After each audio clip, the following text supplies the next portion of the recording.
నమస్తే welcome to whistle నేను మీ స్వాతి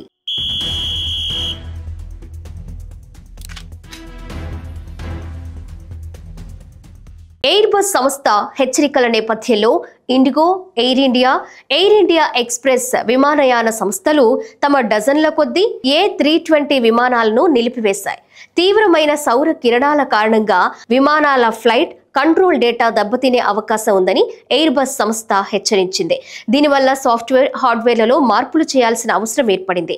దేశంలో 200 నుంచి 250 విమానాలకు తక్షణ సాఫ్ట్వేర్ అప్డేట్ లేదా హార్డ్వేర్ రీఅలైన్మెంట్ అవసరమని ఎయిర్ బస్ సంస్థ తెలిపింది. దీన్ని దృష్టిలో ఉంచుకుని పౌర విమానయాన సంస్థలన్నీ కూడా ఎయిర్ బస్ ఫ్లైట్ సర్వీసులను పూర్తిగా నిలిపివేశాయి. ఇండిగో, ఎయిర్ ఇండియా ఎక్స్ప్రెస్ వంటి పౌర విమానయాన సంస్థలు పెద్ద ఎత్తున ఈ ఎయిర్ బస్ విమానాలను వినియోగిస్తున్నాయి.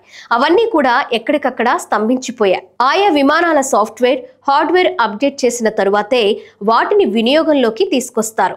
ఇటీవల విదేశాల్లో చోటు చేసుకున్న ఓ A320 విమాన ప్రమాదాన్ని ఎయిర్ బస్ విశ్లేషించింది. ఈ సంఘటనలో ఎలివేటర్, ఐలెరాన్, కంప్యూటర్ ELACలో లోపం కారణంగా విమానం అకస్మాత్తుగా కిందికి పడిపోయింది.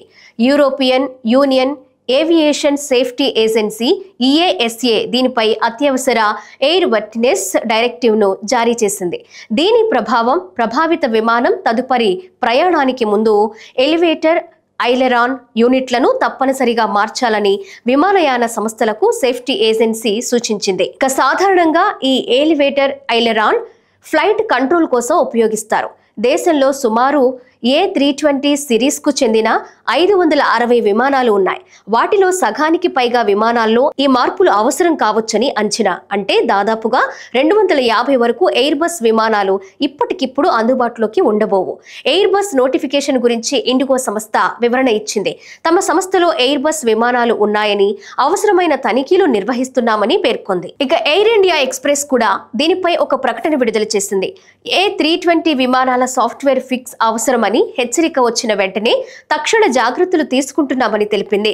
ఇక తమ విమానాలలో ఎక్కువ భాగం దీనివల్ల ప్రభావితం కావట్లేదని పేర్కొంది. ఈ మార్గదర్శకాలు ప్రపంచవ్యాప్తంగా అన్ని విమానయాన సంస్థలకు వర్తిస్తాయని వివరించింది. దీనివల్ల విమాన కార్యకలాపాలలో జాప్యం లేదా రద్దు కూడా ఉండకపోవచ్చని ఎయిర్ ఇండియా ఎక్స్ప్రెస్ పేర్కొంది.